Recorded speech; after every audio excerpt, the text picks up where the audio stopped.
There was something that came across that you just touched on across the GTA. So they did pull out the first 2 weeks of March versus the second 2 weeks of March. And right along the lines with your stats, the first 2 weeks, the difference in sales between the first 2 weeks and the second 2 weeks of March across the GTA, which includes York, Durham, Toronto, Peel, and Halton, was down 53%. So that as soon as that sort of announcement was out that everybody needed to stay at home and whatnot, sales just dramatically dropped. But also to keep a note, new listings also dropped 30% as well, right? So a lot of people decided to, well, hold on a second here. I'm not entering this market at this time because there's a level of uncertainty there.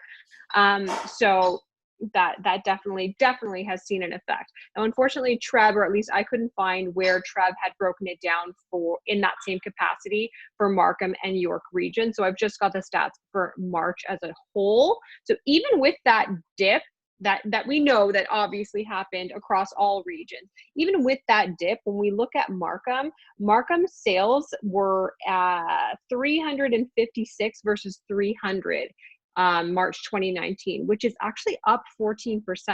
So I can only imagine if we had continued on the trajectory that we were continuing on, what those numbers would have looked like.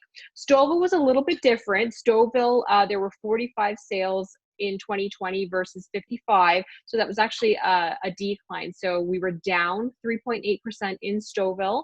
The price point was also down a little bit as well. I'm sorry, I'm referencing the price for Stouffville. So Stouffville, the average price of a home in Stouffville was $924,000 this year versus March 2019, which was $961, which is down 3.8%. The sales were actually down 18%. So we had 45 sales in the month of March this year and 55 in the month of March in 2019. Mm-hmm. York region in general was up as well, just like Markham was, just holding strong despite everything that actually happened. So the average price of a home in York region is just over $1,038,000 versus last year, $915. So that's actually an increase of 13%. It's gone up. Sales were also up 18%. So York region as a whole is looking pretty strong, or was looking pretty strong. So it'll be interesting to see how these numbers actually play out in April when we have the full effect of what sort of happened. Right.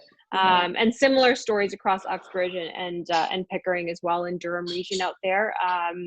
It's just going to be interesting what April has to the April stats is what I'm looking to see. Yeah, because there'll be sort of an accurate representation of what's happening.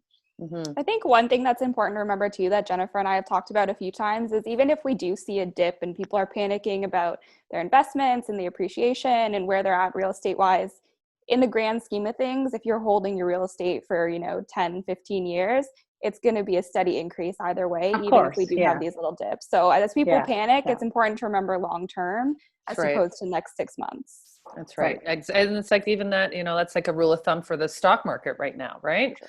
So it's the same type of, idea. A lot of people, to be honest, my tenant, he's a trader for the stock market.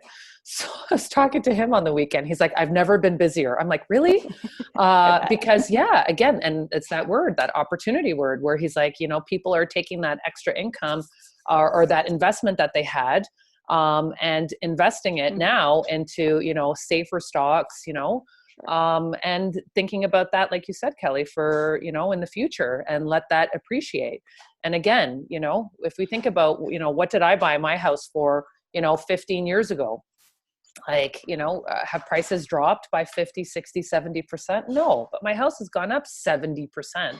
So it's all relative, right? And for people who do have to sell, or they have to, buy, if they're doing it in the same market, it's all relative. If you're going to sell in one market, buy in that same market. It's the people who get caught in that switch that end up, in a bad place. So it's tough. It's tough. But that's great. That's some good information. Absolutely. Well, thank you, ladies. Thank you so much for joining us today. And we hope to see you soon, whether if it's via Zoom or FaceTime, or again, joining us back on the open house on the Whistle. And we're wishing everyone a very happy Easter from all of us at the team, and Passover as well too. So again, happy, healthy, as much safe long weekend, and wishing you all the very best. Okay, guys, take care. Thank you, Jen. Thank you, Kelly. Thank you, Bye. Dolores. Bye. Bye.